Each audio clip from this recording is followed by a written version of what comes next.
있거든요. 자, 그 중에서 연력학에 해당되는 내용은 시험기간 들어가기 전에 미리 한번 했던 친구들이 있어 문제를 풀어온 친구들도 있을 거예요. 몇몇 개의 문제를 선생님이랑 같이 하는데 124페이지에 5번은 할 필요가 없으세요. 124페이지에 5번은 할 필요가 없어서 그거는 지우시면 되고요. 자, 그거를 뺀 나머지는 여러분들이 조금씩 보시면 될 것 같아요. 그래서 개념 적용 문제까지 쭉 한번 하시면 될 것 같고요. 뒤쪽에서 하지 말아야 될 문제가 혹시 있나 볼게요.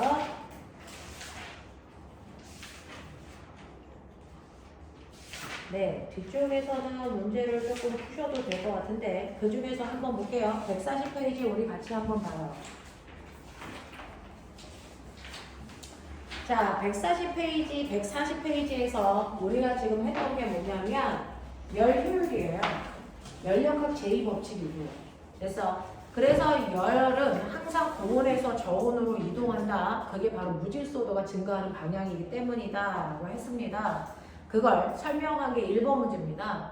열역학 제2법칙을 나타내는 표현 3가지를 쓰세요 라고 하면 열역학 제2법칙은 비가역 반응.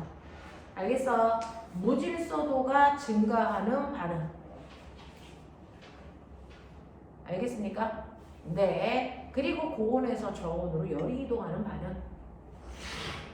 또는 자발적인 반응. 외부에서 힘을 가하지 않아도 스스로 일어나는 자발적 반응. 뭐 이렇게 다양한 단어로 열역학 제2법칙을 설명할 수 있다라고 하는 거예요.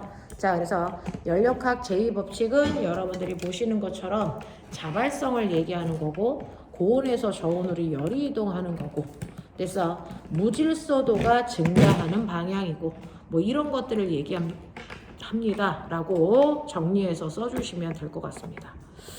자, 그 다음에 자, 두 번째 보시면 4번 문제 잠깐 보고 갈게요. 그림은 한쪽 방에 모여있던 기체 분자가 진공이 다른 방으로 퍼져나가는 확산 현상이 일어나죠. 됐어. 자, 이때 기체 분자가 포함할 수 있는 경우의 수는 잠깐만요. 또 영상 좀 올릴게요.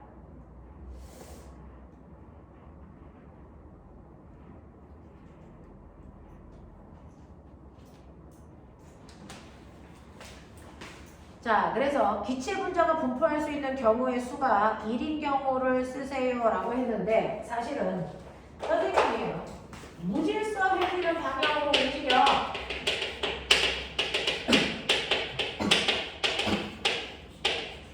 그럼 이런 경향성이 있다는 건 어떻게 알았어요? 확률로요. 자, 우리요 근대과학하고 현대과학의 가장 큰 차이점은 뭐냐면 근대과학은 그래서 절대 진리가 있다고 생각했어요. 절대 진리. 그래서 답이 뚜렷하게 나온다라고 생각했어요. 뭔가 원인이 있으면 그 원인에 따른 정확한 근거에 의한 결과가 나온다. 그래서 항상 정해진 답이 있다라고 생각하고 과학을 연구했었어요. 근데 요즘에 여러분들이 현대과학의 특징은 뭐냐면 불확정성의 원리라고 하는 걸 들어본 적이 있을지 모르겠는데 현대과학에서는요. 그래서 모든 것들이 완벽한 그 결과가 나오는 게 아니고 이럴 수도 있고 저럴 수도 있다는 거야. 확률이라는 거야. 그래서 옛날 과학자들이 뭐 했냐면 빛은 입자예요, 파동이에요? 둘 중에 하나라고 생각했어. 빛은 입자이거나 파동이거나 둘 중에 하나야. 그러니까 입자인지 파동인지 밝혀내야 돼. 그래서 옛날에 뉴턴은 빛이 입자라고 생각했어요. 그래서 한동안 입자라고 믿었었습니다. 그랬다가 토마스 영이라는 사람이 빛이 파동이라는 걸 증명했습니다. 그래서 파동이라는 걸 또 한동안 믿었단 말이죠. 그랬다가 우리 아인슈타인이 뭐라고 했어요? 빛은 입자와 파동의 성질을 둘 다 가지고 있어 라는 이중성을 설명하게 돼요.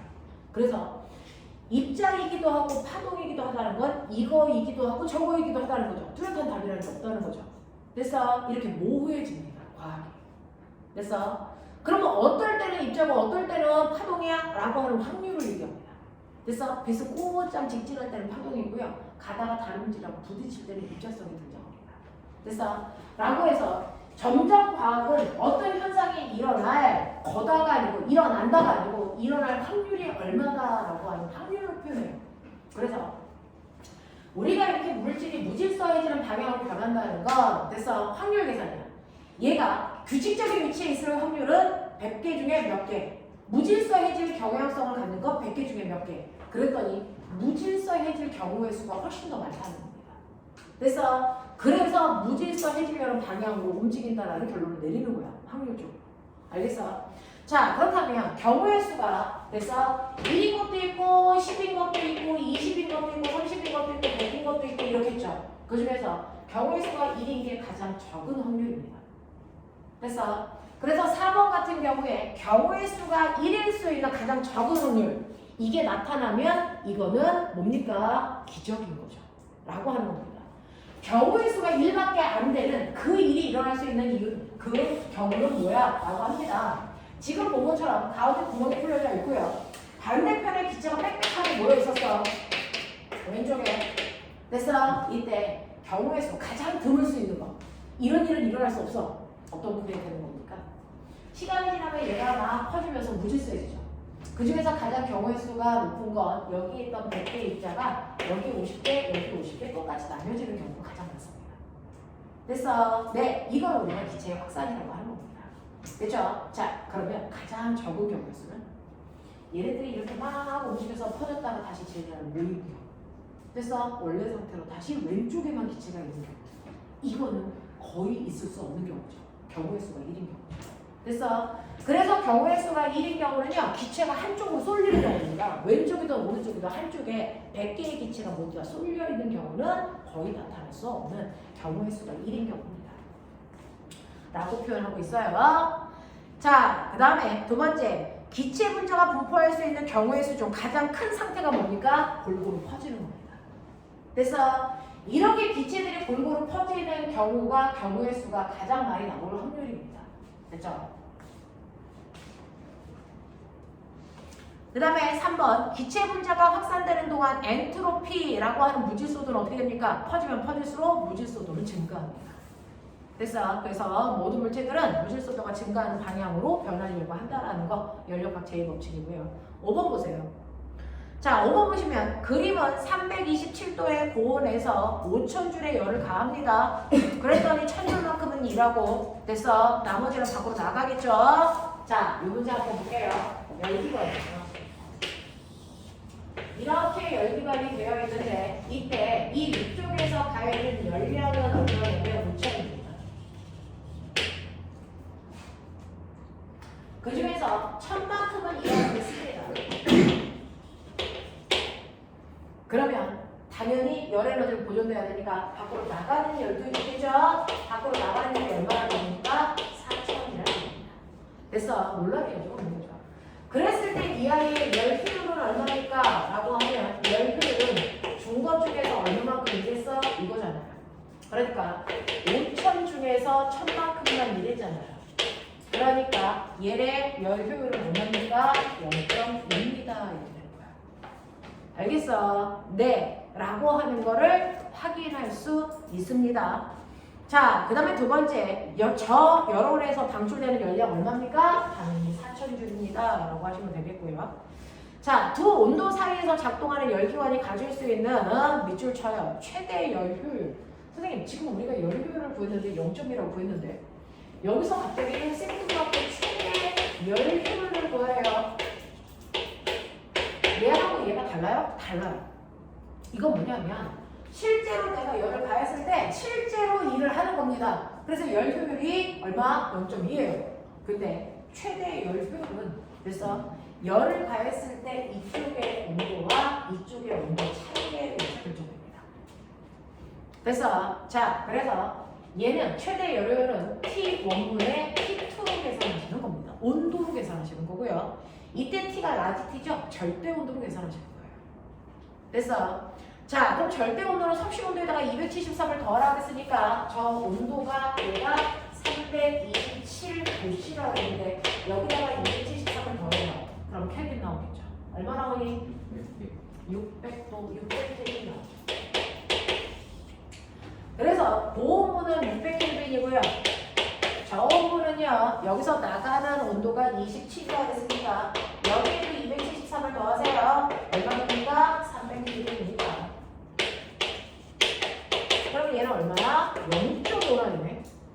선생님 실제로 열효율이 0.5인데 왜 얘는 0.2밖에 못해요? 그 얘기예요. 됐어? 그건 실제로요 여기서 일을 하려고 해도 마찰이나 소리나 열 같은 것들 때문에 에너지가 일하는 와중에 손실되잖아요. 그래서 실제로 다 할 수 없어요. 됐어? 만약에 마찰 같은 거 없을 때요 최대로 할 수 있는 열 효율은 이만큼입니다. 근데 실제로 저 기계는 이만큼밖에 못해요. 그런 뜻이에요. 됐어? 그랬을 때 최대 열 효율은 온도로 계산하는 거고요. 실제 열 효율은 열량으로 계산합니다. 알겠습니까? 네. 그래서 우리 가끔 가다가 테슬라 또는 뭐 벤츠 이런 자동차들이 그 자동차의 효율을 설명합니다. 그러면 걔네들이 효율을 광고할 때 최대 열 효율을 광고하겠니? 실제 열 효율을 광고하겠니? 최대. 그죠. 하지만 우리가 타면 요만큼 못합니다. 알겠습니까? 이런 것들입니다.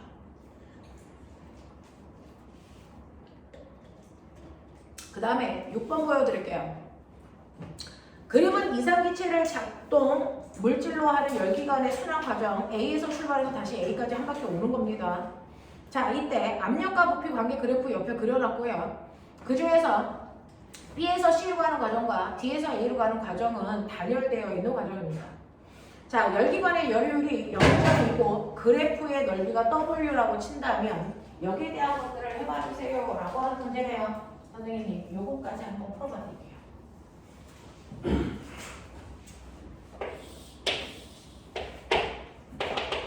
압력, 부피 그래프가 있고요. 얘네들은 이렇게 되어 있는 이 두 그래프 안에 움직이는 거예요. 그래서 보시면 자,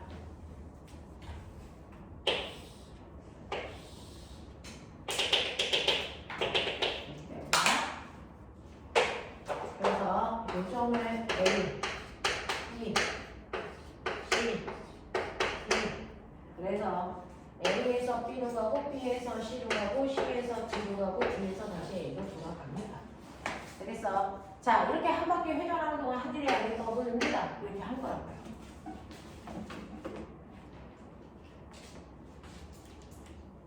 얘 왜 문이 자꾸 닫혀? 왜 뜨거운 바람 안 나와? 거기 뜨거운 바람 나오니?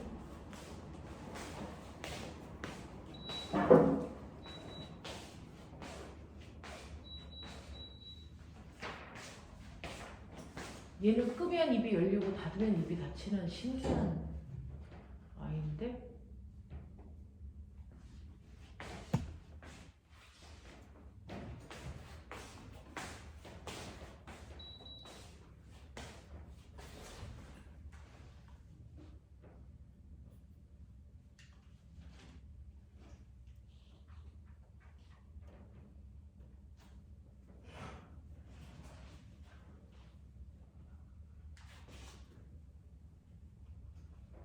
신기하지? 입이 닫혀.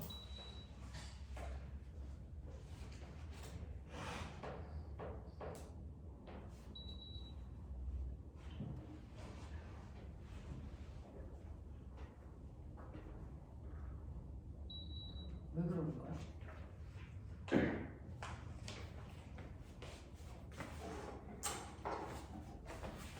에이.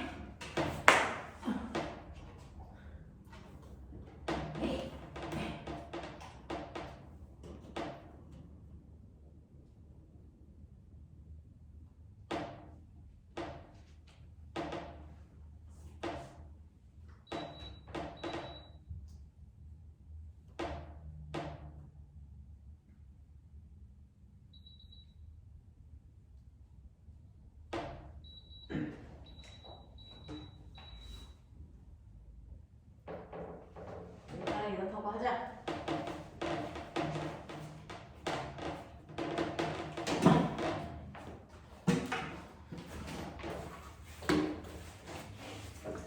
자, 이렇게 되어 있어요.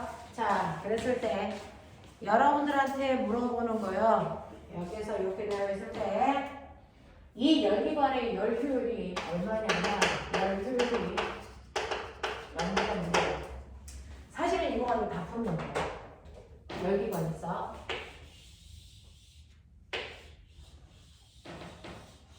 이 열기관에서 열을 주입하는 부분이 있고 그 중에서 일부는 일할 거고 그리고 일부는 밖으로 빠져나갈 건데 열효율은 어떻게 구하는 거냐면 Q 원분의 한일의 양 W 이게 0.1하고 했으니까 5분의 1이에요.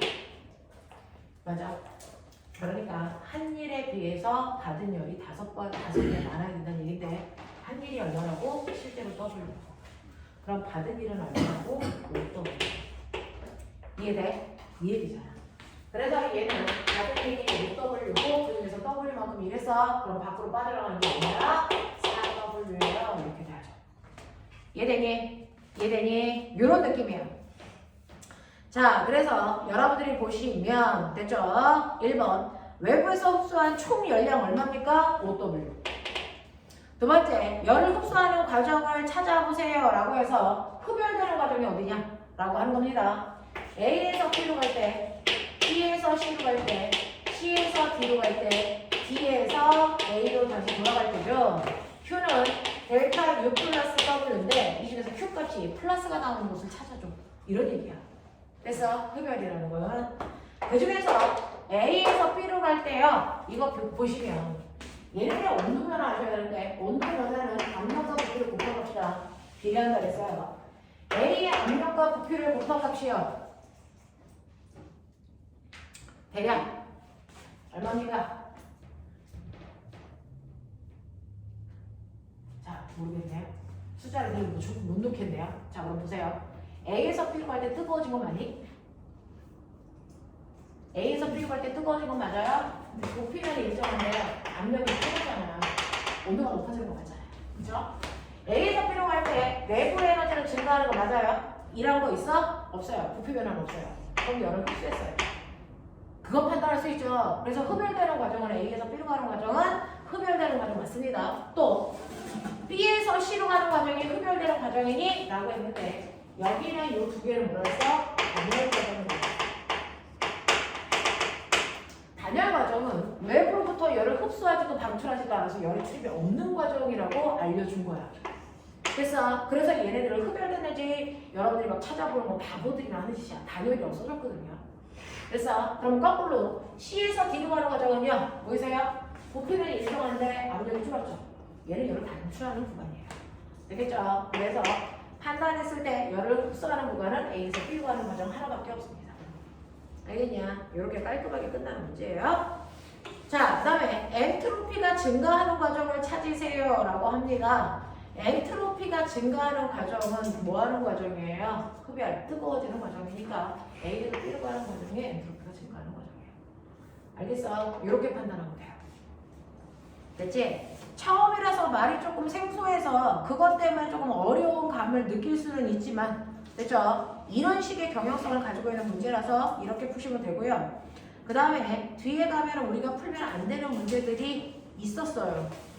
이거 온도와 관련된 거기 보시면 144페이지에 7번, 8번 하지 마세요.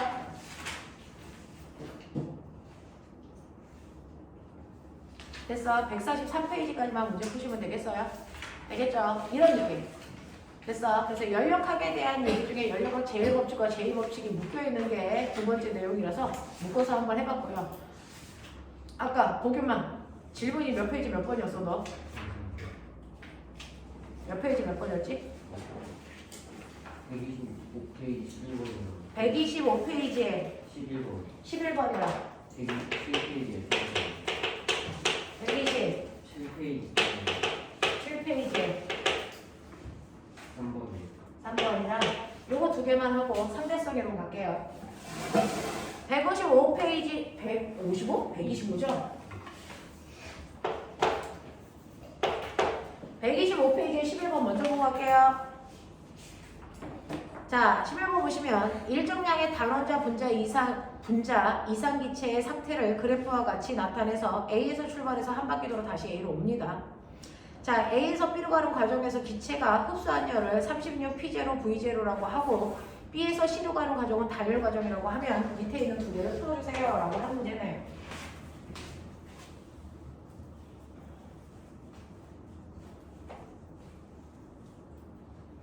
그러면 여러분들이 보시면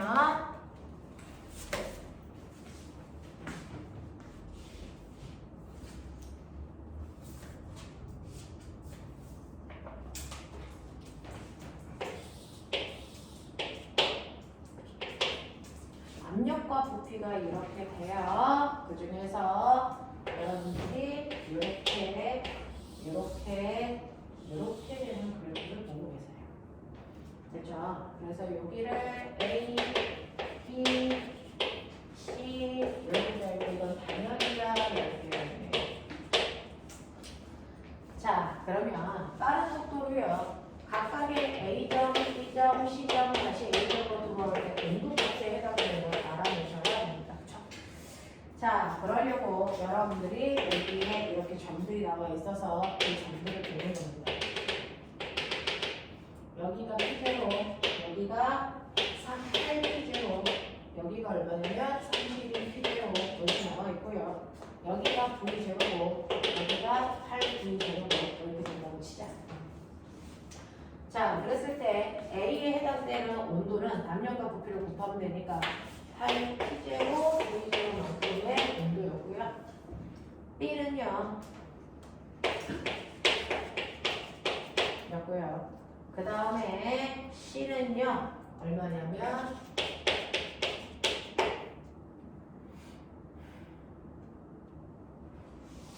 그렇죠? 이렇게. 그러면 이제 여러분들 보시면 온도가 4배 상승했다가 4배 줄어요. 이렇게 됩니다. 자, 그러면 여기에서 A에서 B로 갈 때, B에서 C로 갈 때, C에서 다시 A로 가는 동안 C는 델타 U 플러스 W 요거 해결하라는 얘기예요. 자, 이때 그래프 옆에 보시면 A에서 B로 가는 과정에서 흡수한 연령을 36으로 보자 그랬어요. 흡수한 연령이 36, P제로, V제로로 보자 그랬어요. 자, 그러면 A에서 B로 가는 동안 흡수한 연령이 그래서 36, P제로, V제로인데요. 이때 보시면 부피는 V제로에서 변하지 않아요. 그래서 부피 변화는 0입니다. 자, 그 다음에 내부의 에너지는요. 여러분들이 보시면 온도가 4배 증가했는데 보세요. 자, 등호를 기준으로 좌우가 같아야 되는데 할 일은 없으니까 흡수한 연령이 얘가 그래서 내부 에너지 증가량이 흡수한 만큼이랑은 똑같아요. 이렇게 놀아야 돼요. 됐어. 그래서 온도가 4배 상승했을 때 이때 실제로 흡수한 거 36, P제로, V제로로 놀아야 되구나. 그런 뜻이야. 알겠어요? 자, 그럼 B에서 C로 가는 동안 보세요. 단열입니다. B에서 C로 갈 땐 단열이니까 흡수하거나 방출한 연령 없는데 기체가 4배 온도가 증가할 때 이만큼 흡수했으니까 4배 온도가 감소할 때 방출하는 연령 똑같이 마이너스 36, C제로, V제로 해야 돼요. 됐어. 자, 그러면 보면은 요거 합성값이 4항과 5항이 같아야 되는데 이쪽 합성값이 용제야 돼. 그러면 얘가 이렇게 오는 동안 해준 1의 양, 요 밑에 있는 여기가 얼마여야 된다? 한 1의 양이 플러스 36 P제로 V제로로 나와야 된다. 이해해? 자, 그 다음에 C에서 A로 갑니다. C에서 A로 갈 때는 온도 변화 없어요. 그래서 내부 에너지의 변화가 없어지죠. 됐어? 내부 에너지의 변화 없고요. 요거 다 된 일이요. 요 밑에 있는 넓이 이거 구할 수 있게끔 사다리 보여줬죠. 구해. 얼마?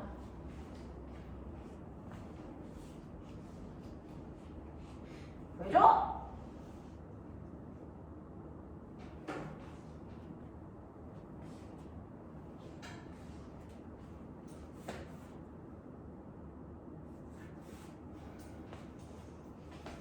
얼마나 오냐?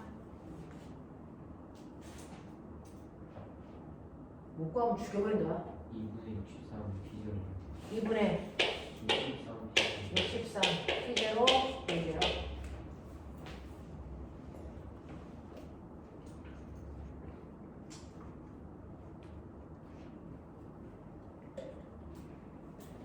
이만큼이요. 자, 그러면 얘는 이만큼의 일을 받은 거거든요. 그럼 이때 열을 방출했어야죠. 2분의 63분의 P제로 V제로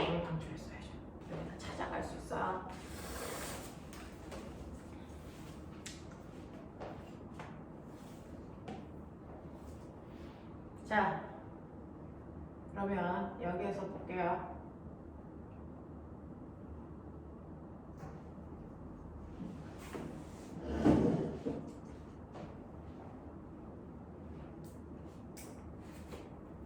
이거 계산하면 얼마냐? 31.5 자, 그럼 보시면 BC 과정에서 기체가 외부에 한 일과 BC 과정에서 기체가 외부에 한 일은 36, T0, V0. 그래서 네, 자 외부의 한 일을 나타내드렸고요.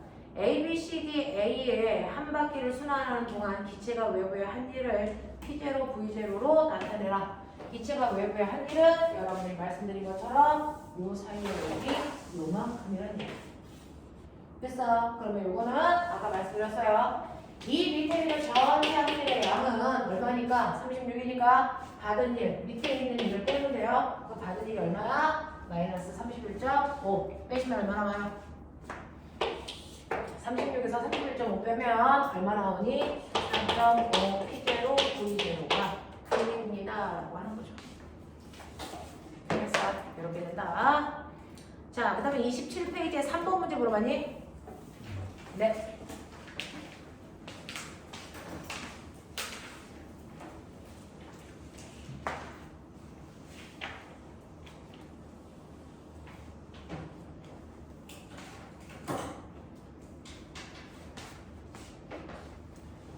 자, 3번 보시면요. 그림 가나와 같이 절대 온도가 T0, 부피가 V0인 동일한 이상기체 A와 B가 열량 Q를 흡수하여 각각 절대 온도 TA, PB, TA, TB로 부피는 V0, EV0로 되었습니다. 나에서 B의 압력을 일정하고 피스톤의 마찰을 무시한다고 했을 때 여기에 대한 설명을 맞는 걸 찾아라. 이거 수능 문제였고요. 수능에서 허가들이 엄청 많이 틀린 문제였어요. 자, 이건 뭐냐면 이렇게 통이 두 개가 이렇게 있어요. 자, 그 중에서 첫 번째 칸은요. 이렇게 통 속에 기체들이 들어가 있었고요. 그 기체들의 처음의 상태는 얼마였냐면 처음에 이 기체 A라는 기체의 온도가 T0였고 부피는 V0였어요. 자, 그랬다가 얘를 가열을 해요. 그래서 가열을 해서 얘를 Q만큼 줍니다. 자, Q만큼 줘도 이 통의 크기는 늘어나지 않습니다. 됐어. 네, 그래서 부피는 그대로 분포. 근데 가열했으니까 뜨거워지겠죠. 온도는 T에 상승했습니다. 이런 얘기야.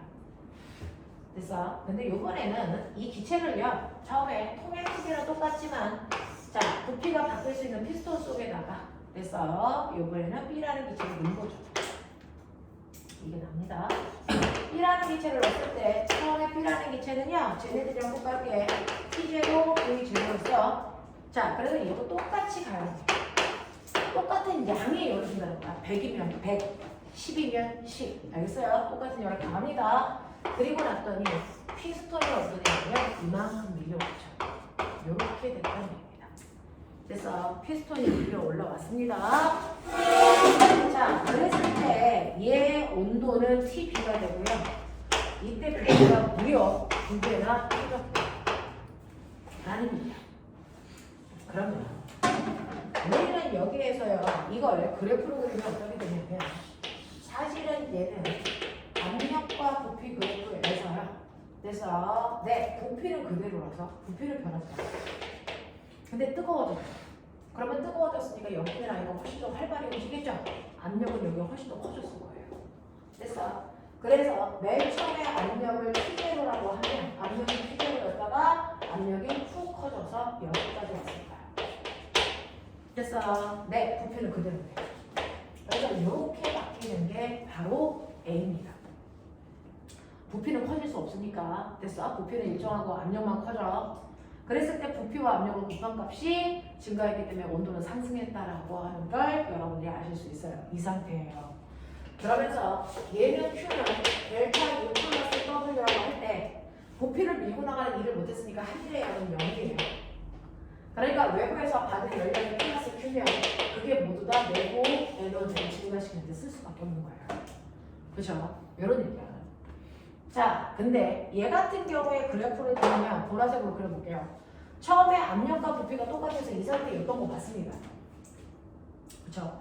근데 얘는 가열끼리 부피가 2배가 됐어요. 그래서 부피가 2배까지 커집니다.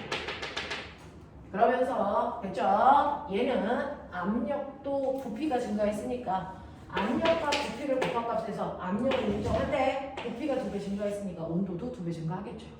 그래서 온도가 증가를 하고 됐죠? 이렇게 됩니다. 그래서 압력은 그대로고 온도가 증가하니까 이렇게 바뀐 게 이게 바로 B예요. 이게 B야. 자, 그럼 Q는 델타 U 플러스 W인데 됐어? 얘는 부피가 커졌기 때문에 할 일이 있습니다. 할 일이 얼마인지 모르지만 할 일이 있어요. 근데 외부로부터 받은 열량은 큽니다. 그러면 내부의 에너지는 적어도 Q보다 적게 증가했겠죠. 예를 들어 Q가 얼마라고 한다면 10이라고 한다면 얘의 온도를 10만큼 상승시켜 다 썼다는 얘기인데 얘는 10만큼의 열중에서 1을 2만큼 했어요. 그러면 내부 에너지 증가량은 8밖에 안 돼. 이런 느낌이야. 알겠어? 그래서 온도는 이쪽이 더 뜨거워요. TA의 온도가 TB의 온도보다 더 뜨거워요. 알겠습니까? 그 얘기예요. 그래서 TA의 온도가 TB의 온도보다 더 뜨겁구나. 이런 것들을 알 수 있어요. 자, 그러면 이제 요거 가지고 우리가 풀어낼 수 있는 게 뭐냐라고 했습니다. B에서는 압력은 일정하다고 해서 압력은 일정한 상태를 그려온 겁니다.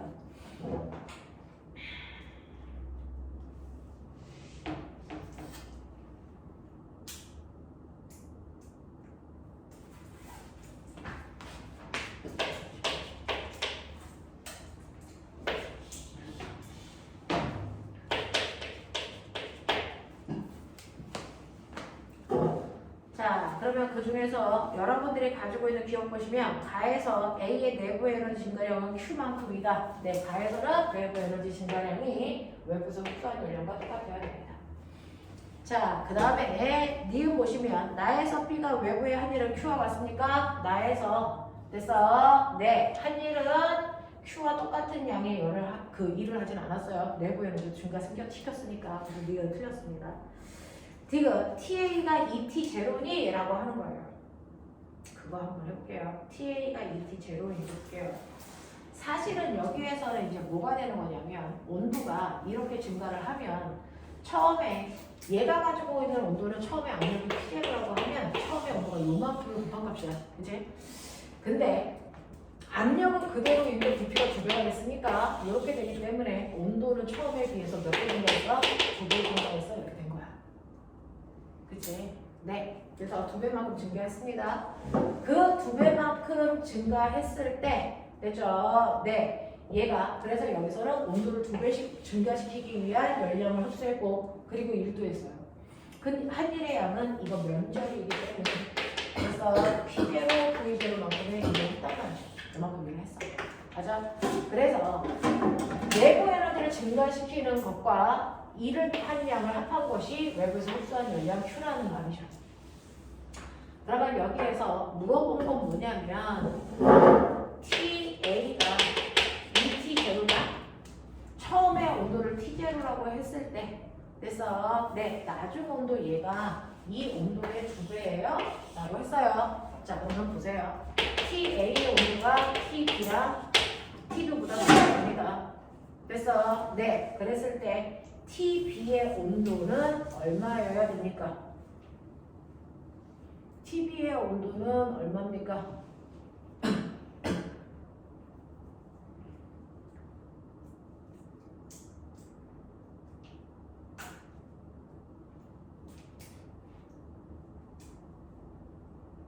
처음의 온도의 몇 배가 되는 거죠? 2배 증가한 거죠? 그러면 처음의 온도를 뭐라고 했으니까? T0라고 했으니까 얘는 온도가 2배 증가하면 얼마가 됩니까? 2T0가 되죠. 그래서 B의 온도가 2T0입니다. 알겠어? B의 온도가 2T0예요. 그럼 적어도 A의 온도는 2T0보다 커야죠. 맞아? 하겠냐? 네, 이런 얘기예요.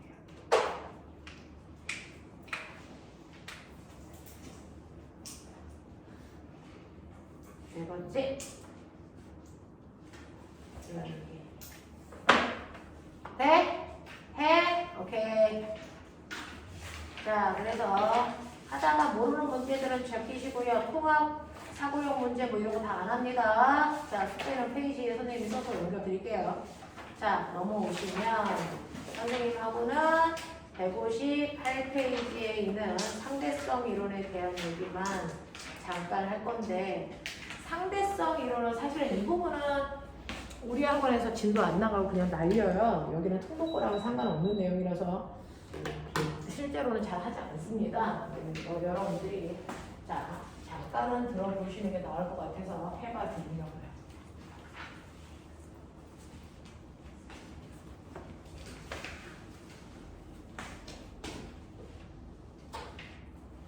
요즘은 과거 자소서 쓸 때 현대물리를 이용해서 쓰려고 하는 친구들이 몇 명 이제 생겨나기 시작해요. 현대물리 파트가 어려워서 자소서 내용으로 잘 안 쓰는데 요즘에 몇몇 알고 씁니다. 그래서 한 번은 설명해봐 드릴 테니까 무슨 내용인지는 알고 가시면 될 것 같아요.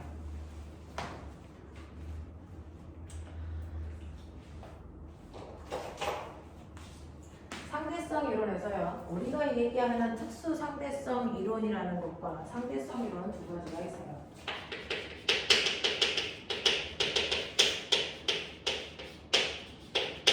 상대성 이론이라는 게 있는데, 상대성 이론은 사실은 두 편의 논문을 압축한 건데, 사실은 상대성 이론이라고 하면서 아인슈타인이 제시한 논문은 두 가지예요.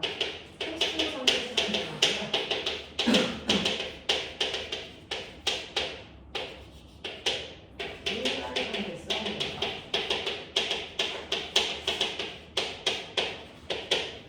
그 중에서 지금 물리 1에 남아있는 건 특수 상대성 이론이고요. 물 2에 있는 게 일반 상대성 이론으로 두 내용이 물원, 물리수 나눠져 있어요. 자, 그 중에서 특수 상대성 이론은 언제 써? 일반 상대성 이론은 언제 씁니까? 이걸 이제 여러분들이 구별하셔야 돼요. 그래서 그 중에서 특수 상대성 이론을 쓸 수 있는 건 언제냐면, 정지되어 있는 물체는 시간이 지나도 계속 정지한 상태를 유지하고 있어요. 자, 운동하고 있는 물체는요, 시간이 지나도 계속 이도 직선 운동하는 상태를 유지하고 있을 때 쓸 수 있는 게 바로 특수 상대성 이론이야. 그럼 너네 나한테 배운 거 기억나지? 그럼 얘는 처음이나 나중이나 어떤 것도 시간이 지났는데 반대하면 자, 처음이나 나중이나 아무것도 변하지 않을 때는요, 그 물체에 있는 공간에 어떤 식으로 작용하지 않아서 가속도가 없는 공간이죠. 이 공간을 우리가 관성 좌표계라고 합니다. 이걸 관성 좌표계라고 하죠. 그래서 관성이 성립되는 공간, 됐습니까? 이 공간 안에서의 물체의 운동을 설명하는 게 특수상대성입니다. 그러면 일반 상대성 이론은 정반대예요.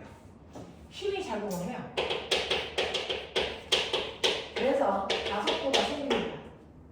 이렇게 물체의 운동이 처음이랑은 다르게, 전혀 다르게 달라지는 공간을 우리가 가속 좌표계라고 합니다. 그래서 관성좌표계 안에서는 특수상대성 이론을 쓰셔야 되고요. 가속좌표계 안에서는 일반 상대성 이론을 쓰게끔 되어 있어요. 그래서 두 개를 구별하십시오. 그러면 이러한 관성좌표계 안에서 나타나는 특수상대성 이론이요. 그래서 자, 이 특수상대성 이론에 대해서 여러분들이 뭔지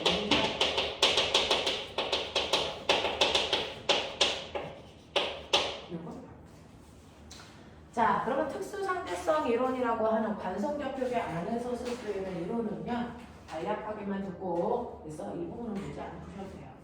특수상대성 이론은 여러분들 얘를 이해하기 위해서는 두 가지 원리가 성립된다는 걸 아셔야 합니다. 특수상대성 이론을 설명할 때 두 가지 원리가 성립된다는 걸 아셔야 되는데, 그 중에서 첫 번째가 뭐냐면 광속은 불변합니다. 빛의 속도는 절대로 바뀌지 않습니다. 라는 겁니다. 그래서 광속 불변의 원리가 뭔지를 이해하셔야 된다. 아인슈타인이 19살 때, 자, 이렇게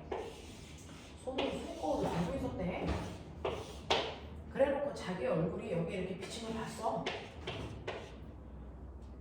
됐어? 그러면 거울에 비치는 얼굴을 내가 어떻게 보지? 아, 저기 태양에서 나온 빛이 얼굴로 반사돼서 거울에 비쳤다가 다시 내 눈으로 오는 거구나. 그걸 내가 보고 있는 거구나. 이걸 알았어. 응? 그랬을 때 내 얼굴에서 빛이 광속으로 갔다가 다시 광속으로 가서 내가 순식간에 보게 되는 거구나. 이걸 이해했단 말이야. 그래놓고 이제 이 사람이 생각한 거야.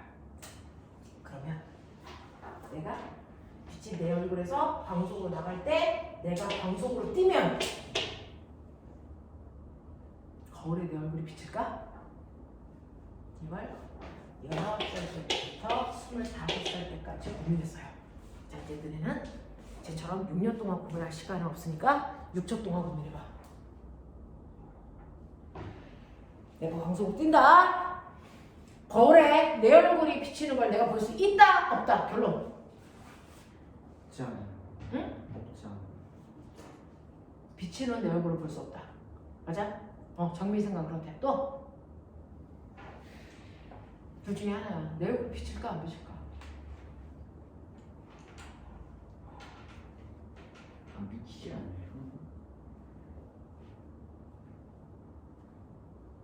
빛이 광속으로 가는데 내가 광속으로 거울을 갖고 뛰어. 그러면 거울에 빛이 반사돼서 내 눈으로 올 수 있을까 없을까? 결론. 비쳐요. 이게 아인슈타인의 생각이야! 일반적이지 않아! 그래서 이 아저씨가 유명한 거야! 근데 증명하면 이 사람이 얘기한 게 다 맞아! 더 황당하지? 비춰요. 여러분들이 거울을 들고 광속으로 뛰어서 가면 됐어? 빛도 광속으로 가는데 나도 광속으로 가고 거울이 광속만큼 멀어지는데 그럼 빛은 여기 도달할 수 없다고 하잖아. 정확하게 도달해요. 왠지 아세요? 광속은 불변해요 라는 건데 이게 무슨 뜻인지 이해하셔야 되는 게 뭐냐면 실제로 정지되어 있는 사람한테는요 빛이 나보다 광속만큼 앞으로 갑니다. 됐죠? 네. 정지된 사람이 왔을 때 빛은 나보다 광속만큼 빠르게 빛이 가고 있는 거야. 맞냐? 그러면 내가 광속만큼 가고 있어. 그래도 빛은 나보다 광속만큼 빠르다고요. 이게 광속불변의 원리라고. 됐어? 그래서 광속이라는 건 관찰자가 가만히 있던 뛰어가던 열나 빨리 뛰어가던 상관없이 그 사람보다 광속만큼 빠르다는 겁니다. 알겠어? 그러니까 네가 광속으로 뛰어가도 네 얼굴에서 발산된 빛은 너보다 광속만큼 빨라. 됐어? 그래서 거울에서 반사돼서 오는 걸 정확하게 볼 수 있다라는 걸 수학적으로 증명한 사람이에요. 그게 아인슈타인이야. 빛입니다. 빛입니다. 자, 빛은 네가 어떤 상태이든 상관없이 너보다 무조건 광속만큼 빨라야 된다가 광속불변의 원리다. 알겠습니까? 이 얘기입니다. 빛입니다. 됐죠? 자, 그 다음에 두 번째, 빛을 뺀 나머지는 상대성 원리가 성립한다. 됐어? 상대성 원리가 성립합니다. 그 상대성 원리에서 가장 대표적인 게 뭡니까? 상대 속도가 성립한다. 빛을 뺀 나머지는 상대 속도가 성립해. 이 얘기예요.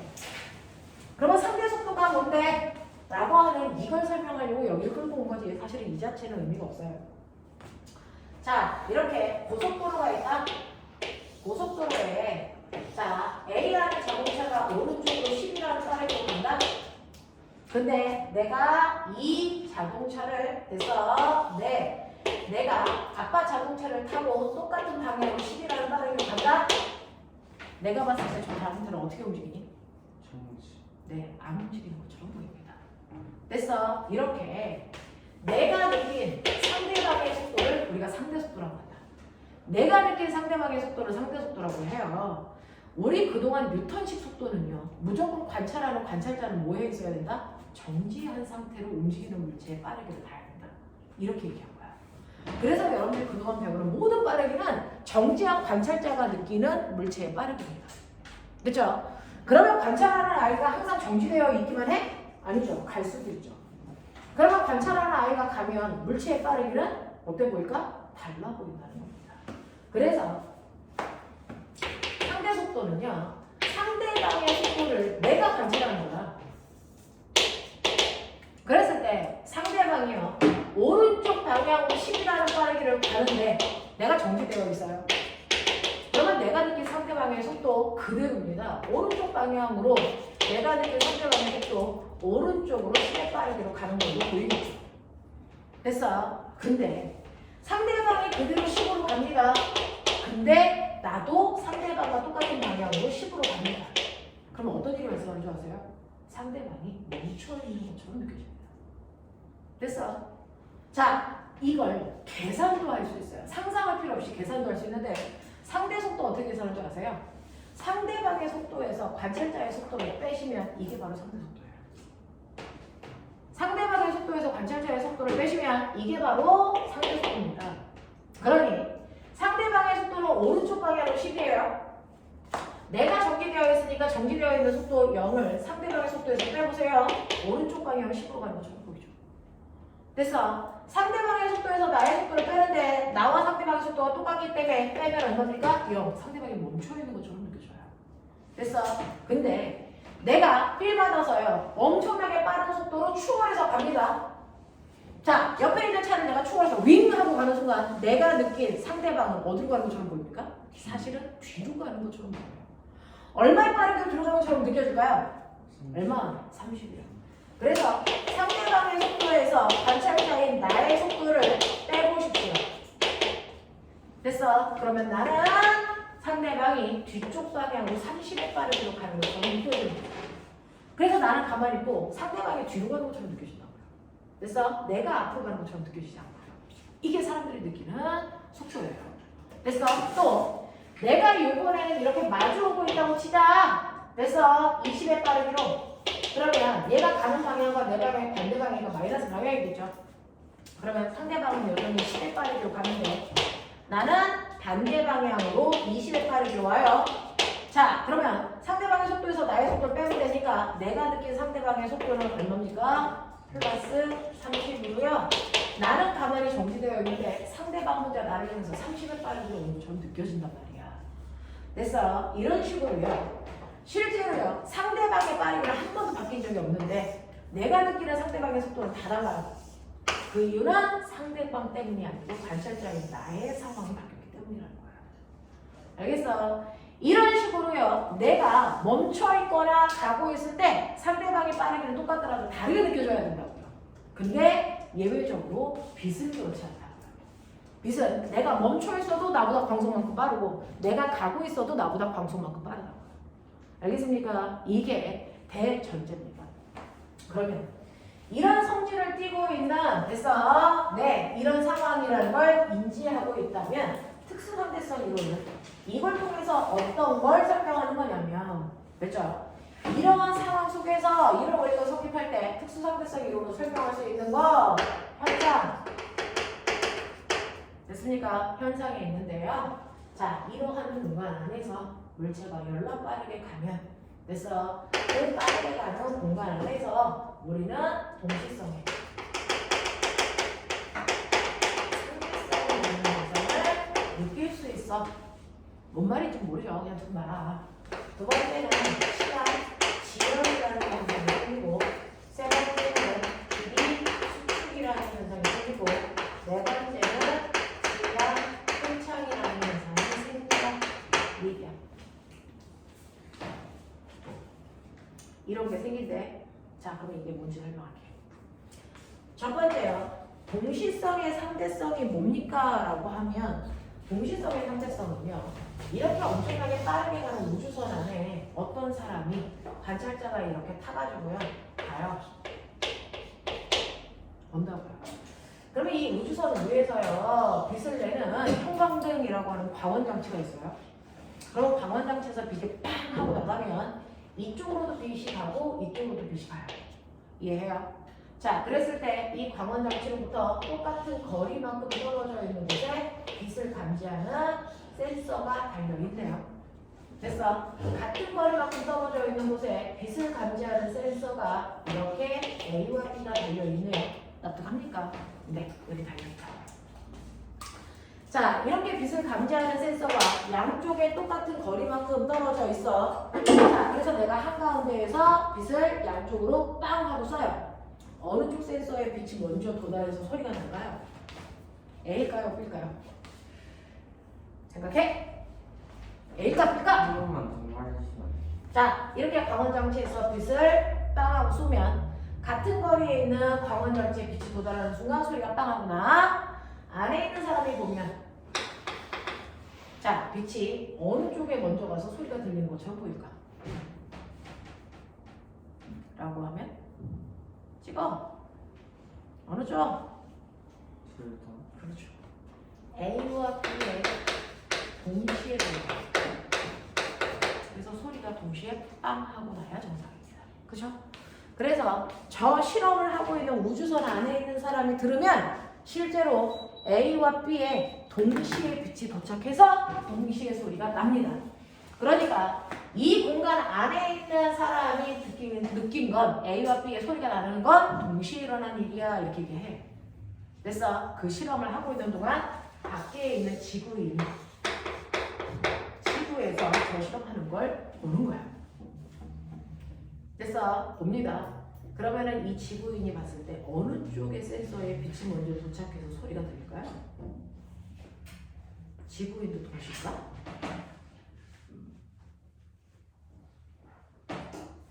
생각해봐. 지구인은 어느 쪽 센서에 빛이 먼저 도착해서 소리가 먼저 난다고 생각할까요?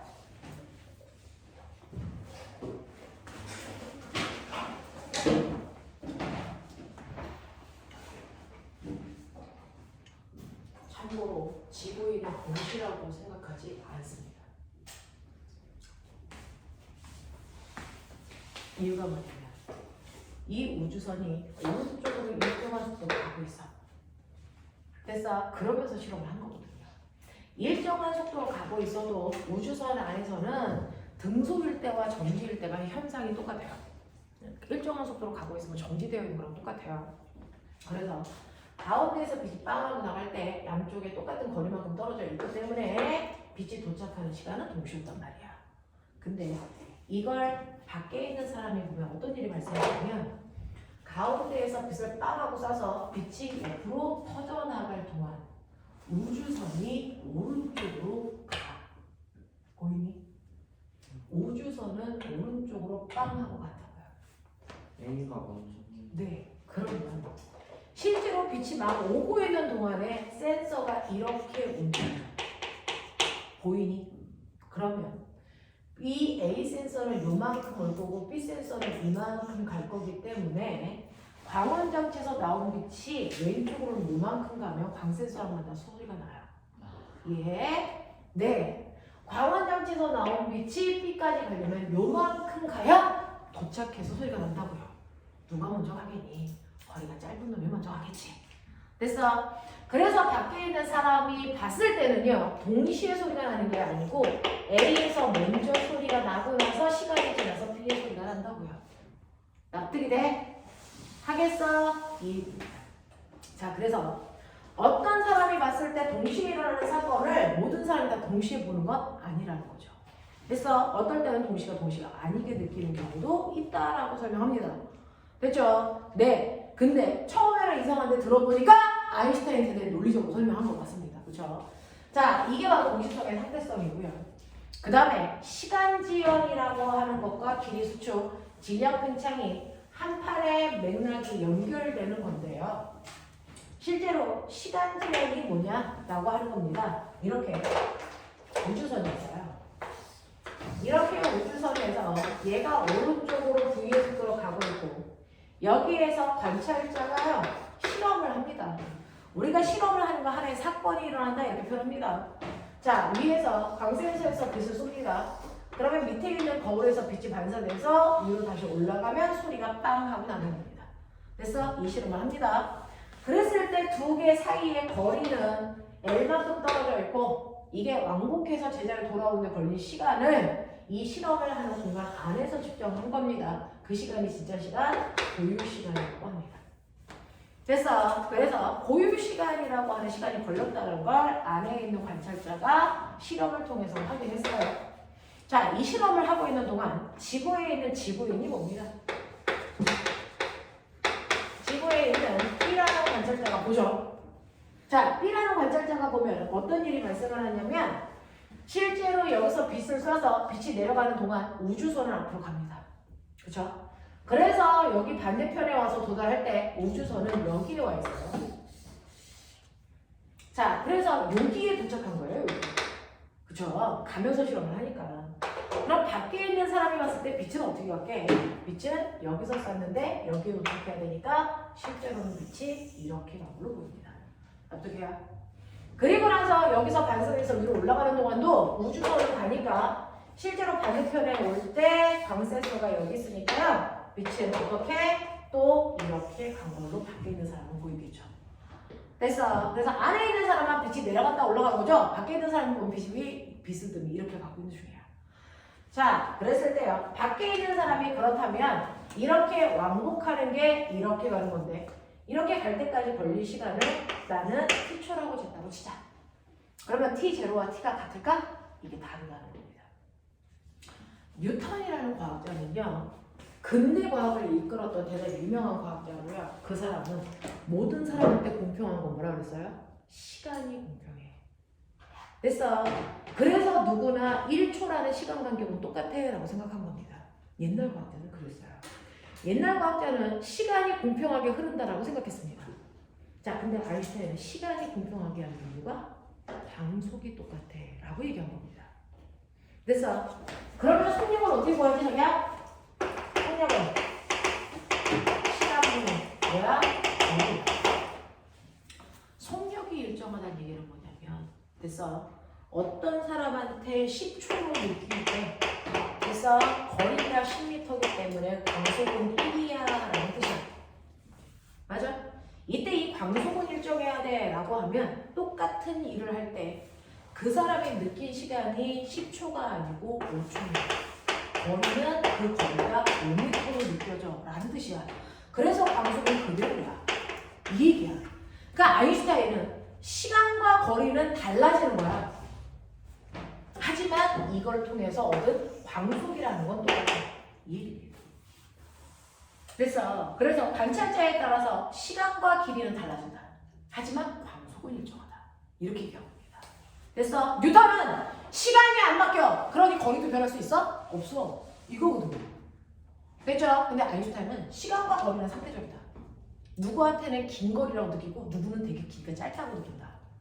됐어? 네. 그래서 시간과 거리는 사람에 따라서 느끼는 정도가 다르기 때문에 우리가 웜홀 같은 게 가능한 거죠. 뚫고 가는 거. 됐어? 그런 것들이 거리가 다 다르기 때문이야. 가능해. 됐어? 하지만 광속은 일정해. 이렇게 얘기한 거예요. 자, 그러면 우리 이거 해볼게요. 그러면 이렇게 될 때 꼬맹아, 종이 하나 꺼내서 얘는 유도하자. 안 할 거면 물론 할 거면 이거 유도식은 알아두셔야 되니까. 자, 보시면 그러면 안에 있는 관찰자는요. 여러분들이 보시는 것처럼 빛이 내려갔다 올라가는데 밖에 있는 관찰자가 빛이 이렇게 가는 것처럼 보여요. 자, 그랬을 때 밖에 있는 관찰자인 지구인은요. 빛이 이렇게 가니까 이거 절반을 연결하면 이렇게 되죠. 그 유명한 뭐가 나오니? 피타, 직각삼각형 나와요. 됐어. 그러면 직각삼각형에서 너네 세 변의 길이 사이의 관계식 기억나니? A, B, C 대 A 제곱은 B 제곱 더하기 C 제곱이다. 이거 이용하는 거야. 이걸 특수관계성 이론에서 로런츠 상수라고 하는 상수값을 유도할 때 씁니다. 자, 그럼 해볼게요. 이때 거리라고 하는 거, 세 변을 다 거리로 표현할 건데요. 거리는 속력 곱하기 시간입니다. 자, 이때 이렇게 온 건 빛이 온 거라서 광속으로 온 거고 왕복할 때 시간이 t0니까 내려갈 때 시간은 절반입니다. 그래서 이렇게 곱한 게 L이라는 거의 존재입니다. 맞냐? 두 번째요. 요 거리는 뭐냐면 밖에 있는 사람이 느끼는 빛이 왕복할 때 절반이라는 시간 동안의 간거리죠. 절반이라는 시간 동안의 간거리이기 때문에 절반 시간에 그래서 네, 뭘 곱해야 되냐면 속력을 곱하는데 이렇게 간 건 빛이 아니고 우주선이 간 거니까 우주선의 속력을 곱하시면 돼요. 자, 그 다음에 이 거리는요. 그래서 실제로 이렇게 간 건 우주선이 아니고 빛이 간 겁니다. 됐어? 그래서 빛의 속력으로 우주선이 여기서부터 여기까지 올 때까지 걸린 절반의 시간으로 가는 거죠. 되겠습니까? 그래서 세 변을 각각 이렇게 표현했어요. 그랬을 때 얘네들을 여기다 넣으시면 2분의 1ct의 제곱은 2분의 1ct 제로의 제곱 더하기 2분의 1tv의 제곱이다 이렇게 됩니다. 됐어? 그래서 여기에 2분의 1이 다 나갈 거고요. 자, 이거를 어떻게 할 거냐면 t는 t제로, t제로는 t야 이렇게 됐어? 아니요, t는 t제로야 이렇게 묶어볼게요. 됐어? 네, 이렇게 정리할게요. 하세요. 자, 빨리 정리해.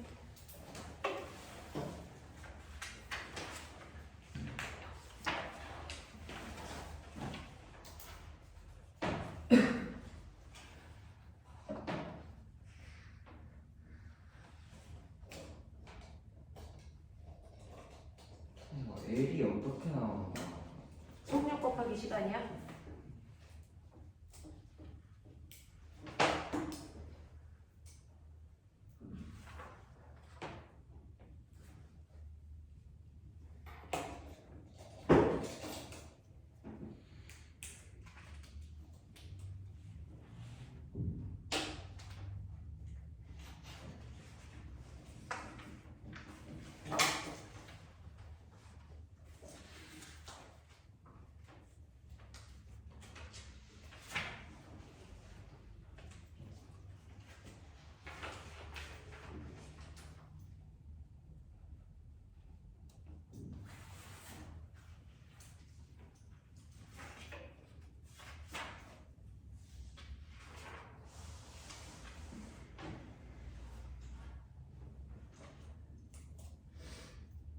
C가 빛의 속력이에요. 네.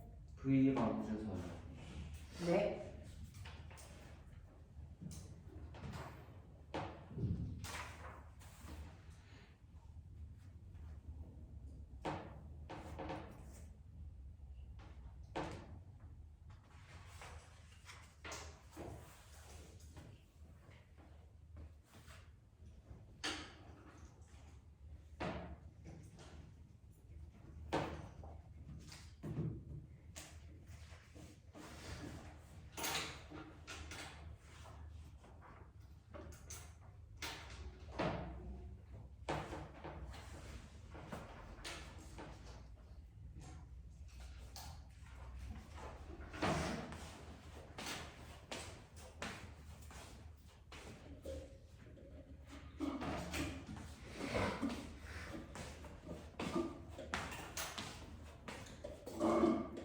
정리됐죠?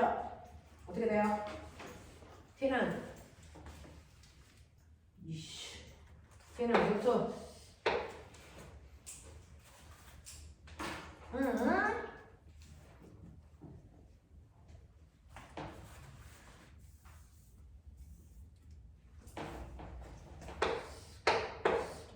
이렇게 되지 않나?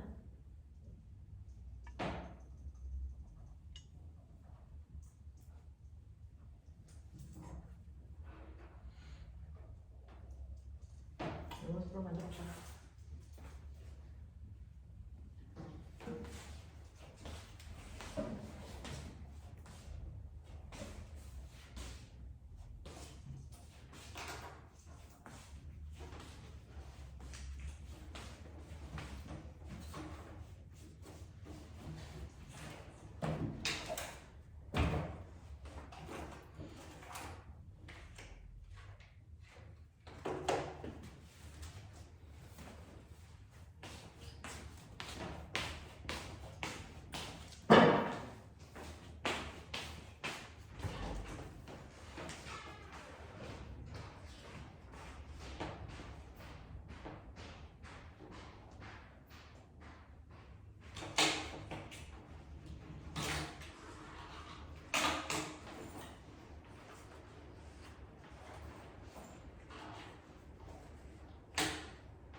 그렇게 어렵지 않은데 이거 정리하면요 C제곱 T제곱은 C제곱 T제곱 더하기 A제곱 T제곱 이런 모습이거든요. 근데 이걸 T로 정리할 거니까 얘네들을 묶으셔야죠. 그래서 C제곱 마이너스 B제곱에 T제곱은 C제곱 T제곱 이렇게 돼요. 그래서 이거 넘기시면 T는 루트 C제곱 마이너스 B제곱분의 C제곱에 T제곱 이렇게 된단 말이야. 됐어. 자, 근데 이거를 모든 항을 다 C제곱으로 나눈다고 아인슈타인을 했어. 이렇게 하라고 했어. 됐어. 그러면 얘는 얼마가 되냐면 1 마이너스 C제곱분의 B제곱분의 1 이렇게 돼요. 그래서 이거를 1 마이너스 C제곱분의 B제곱 됐어. 루트 분의 1 이렇게 해서 정리한다고요. 그랬을 때 요만큼을 매번 쓰기 귀찮으니까 이걸 로런츠 성리야 이렇게 한 거예요.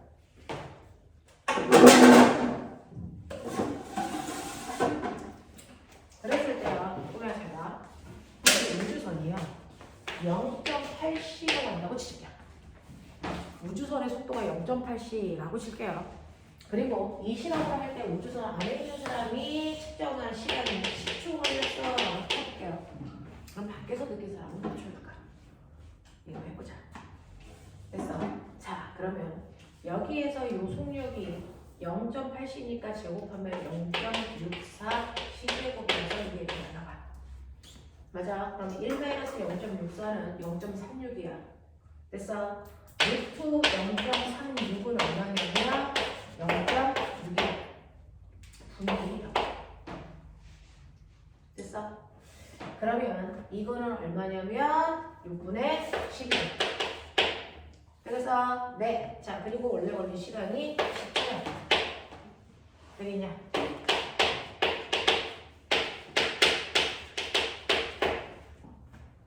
그러면 대략 얼마나 오니? 10초 정도 걸려. 그래서 대략 17초 정도 걸려요. 아래에 있는 사람이 빛이 왕복할 때 걸리는 시간을 10초라고 했는데 밖에 있는 사람은 아니야, 그건 17초 동안 일어난 일이야 이렇게 얘기한다고. 되겠어? 이렇게 해서 같은 일이 일어날 때요, 어떤 사람이냐에 따라서 느끼는 시간이 다 달라졌다. 그 사람한테 지금 흐르는 시간이 다르다. 그래서 어떤 일이 실제로 일어나서 그 일이 종결할 때까지요, 빠르게 움직이는 우주선 안에 있는 사람한테는 사건이 일어나서 끝날 때까지 걸린 시간이 똑딱 1초라는. 우주선 밖에 있는 전지되어 있는 사람이 보면 그래서 이 사람한테는 시간이 똑딱 이렇게 걸리네. 그래서 이 사람은 아니야, 그건 2초야 이렇게 얘기한대. 그래서 그런 느낌이야. 그러면 어떤 일이 발생하냐면 빠르게 움직이는 사람한테 1초라는 시간은 이만큼의 간격이야. 됐어? 근데 멈춰있는 사람한테 1초는 이만큼이죠. 됐어? 그러니 1초라는 시간 간격이 다 똑같다, 다 다르다? 다른 거예요. 빠르게 움직이는 사람한테는 1초라는 시간 간격이 길어진다. 알겠어? 이걸 뭐라 그런다? 시간 지연이 일어나요. 또는 시간 팽창이 일어나요. 이렇게 얘기하는 거야. 됐어? 그래서 빠르게 움직이는 물체한테는 시간이 더 천천히 흐른다. 1초라는 시간이 훨씬 더 길어진다. 알겠습니까? 이런 느낌이에요. 그래서 밖에 있는 사람이 느낀 시간은 그래서 로런츠 상수의 고유 시간은 그만큼이다. 이게 시간 팽창 공식이에요. 그렇죠? 로런츠 상수가 뭔지는 아까 정리해 드렸어요. 그래서 밖에서 느낀 시간은 로런츠 상수에다가 고유 시간은 그만큼이고, 또 길이 수축이 뭐냐면, 길이 수축은요, 실제로 여러분들 우주선이 이렇게 훅 지나가는 거예요. 그래서 내가 지구인이 봐요. 자, 우주선이 이렇게 지나가는 걸 지구인이 봅니다. 자, 그러면 이렇게 우주선 안에 있는 사람이 우주선의 길이를 재는 게 진짜 길입니다. 그래서 우주선의 길이는 우주선 안에 있는 사람이 재야죠. 자, 그랬을 때 얘 원래 길이가 뭔지 몰라요. 근데 얘가 엄청나게 빠른 속도인 V 0.8c로 간단 말이죠. 자, 그래서 우주선이 앞으로 훅 지나갈 때 됐어? 밖에 있는 사람이 보면 이 우주선의 길이 어떻게 보일까? 짧아 보입니다. 됐어? 우주선의 길이가 이 길이가 아니고요. 이 길이보다 훨씬 짧게 이렇게 보여요. 이렇게 보여요. 다른 길이로 보입니다. 됐어? 이게 길이 수축인데 길이 수축은 어느 쪽 방향의 길이만 수축하냐면 물체가 가는 쪽 방향의 길이만 짧아 보이고요. 그것과 수직한 방향의 길이는 그대로 보여요. 그래서 몇 다시나 해보여요. 됐어? 네, 그래서 이거를 여러분 느낄 수가 있는데요. 저 하늘에 날고 있는 비행기 보셨어요? 실제로요. 비행장에 가서 멈춰있는 비행기를 보면 비행기의 가로와 세로의 비율을 여러분이 실제로 느낍니다. 됐어? 그래서 비행장에 가면 비행기의 가로 비율과 세로 비율을 느껴보시면 가로와 세로 비율이 10대 1의 비율로 느껴진다고 합시다. 근데 이게 하늘에 엄청나게 빠른 속도로 비행기가 확 갈 때요. 어떤 일이 발생하냐면 세로 길이에는 변화가 없는데 가로 길이가 대단히 짧게 느껴져요. 그래서 비행기가 짜리몽땅하게 보입니다. 그래서 가로와 세로의 비율이 10대 1이 아니라 4대 1 이 정도의 비율로 바뀌어 보여요. 그래서 실제로 하늘에 떠 있는 비행기와 비행장에 앉아 있는 비행기의 가로 세로 비율이 달라 보입니다. 당연히 하늘에 떠 있으니까 비행기가 작게 보여요. 나도 그거 알아. 작아지는데 비율을 보라고. 그 비율이 달라요. 그래서 가는 방향의 비율이 짧아진다고요. 이때 밖에 있는 사람이 느끼는 길이는 로런츠 상수의 역수분의 L제로 보여요. 알겠습니까? 이렇게 된다. 자, 그 다음에 질량 팽창은 뭐냐면 빠르게 움직일수록 자기 몸이 뭐해진대? 무거워진대요. 빠르게 움직이는 물체는 그래서 자기의 질량이 커지는 것처럼 느껴집니다. 그래서 질량 팽창이 늘어나는데 이때 질량 팽창은요. 그래서 네, 원래 정지했을 때 질량의 로런츠 상수의 몇만큼 질량은 팽창되게 느껴진다. 알겠습니까? 이런 것들이 있대요. 자, 그래서 이거를 설명하고 증명한 게 바로 특수상대성 이론이다. 알겠냐? 그래서 얘네들을 하나하나 여러분들이 숫자를 대입해서 계산하는 건 하지 마세요. 오히려 그렇게 되면 숫자에 집중하게 되니까 무슨 내용인지 이해 못해요. 뭐 관념만. 됐어? 네, 이런 거구나 라고 하는 생각만 정리해 두시면 되고요. 우리가 시간 되는 때까지 자, 이 부분은 지금 수업 시간에 풀고 숙제를 별도 안 내드릴게요. 됐죠? 자, 그래서 172페이지 됐어? 시간 되는 때까지만 쭉 푸시고요. 나머지 문제는 숙제 없어요. 앞에 있는 문제만 숙제입니다.